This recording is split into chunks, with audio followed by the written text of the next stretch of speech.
Collins Bob Businje is a resident of Mukono municipality. He spent most of his time this Tuesday at Bank of Africa looking for his money.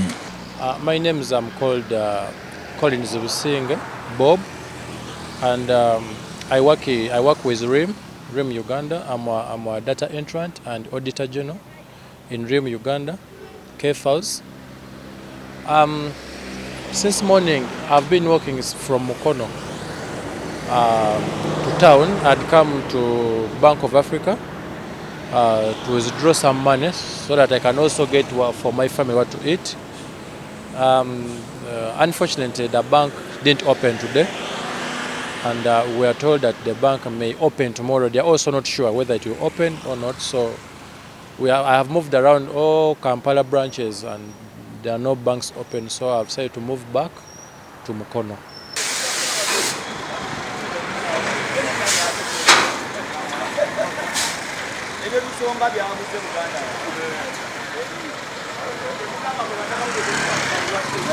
Without public transport, Bob started his journey from Mukono in the wee hours of Tuesday morning.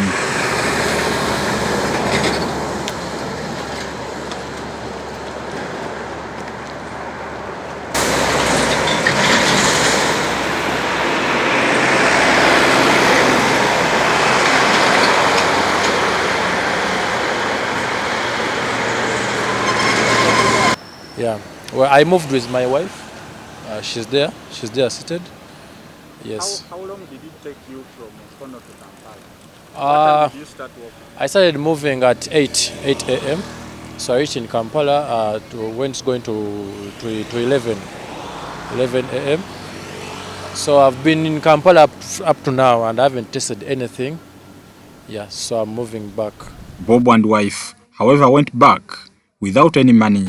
The reason they're giving us that since the president stopped the public transportation, so the banks, mostly all banks, because even my brother is in Centenary Bank and Bank of Africa. So what the manager Bank of Africa told us that there are no transportation for the tellers to the banks.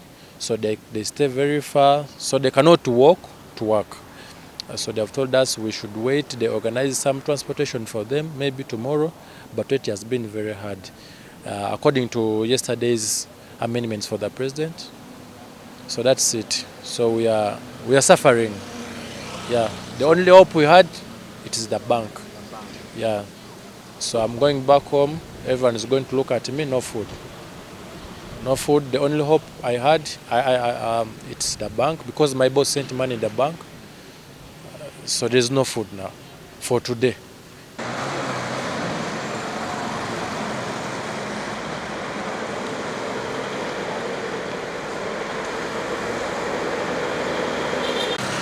He's not alone.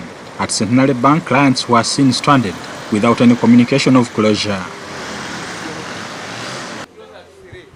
But today, the workers did not turn up because they are using private cars. So you couldn't come to town with a private car. But the banks are some of the institutions that are... They are open, yes. But for here, Centenary, the banks couldn't open because the workers didn't turn up. But I mean, they are now, according to the president's pronouncement, he said bankers will be allowed. That means anybody working in a bank, what he needed is an identity card. You show it to a police officer, they would allow you to proceed. I wonder why the workers could not reason that out. Because the president was very clear that banks will remain open. Yes, meaning the president was very clear. Yes. The banks should remain open. But now, it did not clarify that workers should come with IDs. Did not say the workers should come with what? Private cars. No, because some things you don't need to be so direct, but by implication. Anybody working in a bank, what you needed is your ID to show it to a traffic officer. He would just say proceed. Bankers are allowed to work. That means with your ID, that would be the gate pass. So the gate pass would be Your ID. Your identification of bank So that to a means bank. the workers are in the wrong. They misinterpreted the And information. that's the problem with we Ugandans. We Ugandans, I not said all of that you the move with managers- IDs. It was the of managers my- of When they say you move with the national IDs, they don't move. Managers of banks, and they took advantage of that to get a leave and rest. And in fact, banks need to apologize to the public because they misinterpreted the announcement of government. It was very clear. Museveni said bankers can work. If he did not clarify on how they should move, by implication, it meant they had to carry their identification cards. Sometimes you don't need to go into the detail of everything, but you need to use your brains and know that by implication it means I should carry my ID. If I'm working with URA, I should carry my identification card and go to collect tax. What is your name, sir? James Kayonde is my name. I'm a lawyer. For me, I'm affected. Kubanze, I'm a teacher by profession. Nina abantu benina okusasula, ndi head teacher, bagala sente zaabwe, ne kakati baganya okumpa sente wano ku main branch. Kati abantu bagenda surviving abatya ne family zaabwe. Batuwe banka bazireke bazigule nzijeyo sente nsasula abakozi banki. Because I'm from Masaja, I have come to get my money from my bank because I have my wife is pregnant, is about to deliver. So I have come to get money for emergency. So I have come, I have found the bank is already closed. I don't have any access to get my money from bank and I'm disappointed. Before you get a medical vehicle from the police or any vehicle, you should have someone which some money for maintenance. So maintenance is for not for public. It is for yourself. You need some money for yourself, for your simple services. Do you have ATM card? No, I have come with not because the money which I need is beyond my ATM because I want 5 million from my account. So I have been disappointed from Masaja to this end. See, the bank is already closed, and the president directs us. The bank will be open, and I don't know why managers of the bank, of Centenary Bank, have closed. No money, somebody can die because somebody misinterpreted the president's communication. So now that the bank is closed, what are you going to do? At the moment, I have nothing to do except going back home because I can't break into the bank. That is illegal, unlawful, and I can't do that. So for the time being, we have no option other than walking back home. Yes. Where did you come from? From Bunga. I walked all the way from Bunga. Yeah, but on the other hand, it helped me to do some exercise. They say banks should have arrangements to continue serving the population. But what could have led to this mess? There's no directive of closing, but the workers did not turn up. Because they are using private cars, the government did not allow them to come with private cars. They are willing to open probably tomorrow because they are negotiating with the government how to get stickers which will allow the workers to come with what? With those private cars. He did not close the banks. He was very clear openly to all Ugandans, banks should remain open. Yeah? That's why Centenary is negotiating with the Ministry of Works to get stickers. Probably tomorrow we're opening. Yeah. We're opening tomorrow because they are going to get stickers to put on the vehicles which will carry the workers.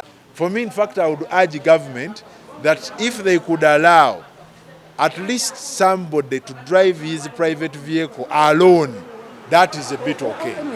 At least if one person, because the president said people were exploiting the allowance he had provided, that if somebody can move with a private car, you are allowed to carry up to 3 people.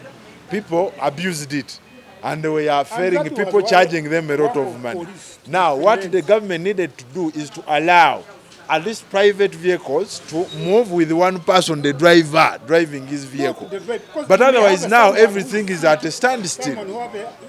If he had not removed that, even workers in a bank would have worked because they are driving cars. My name is Sylvia.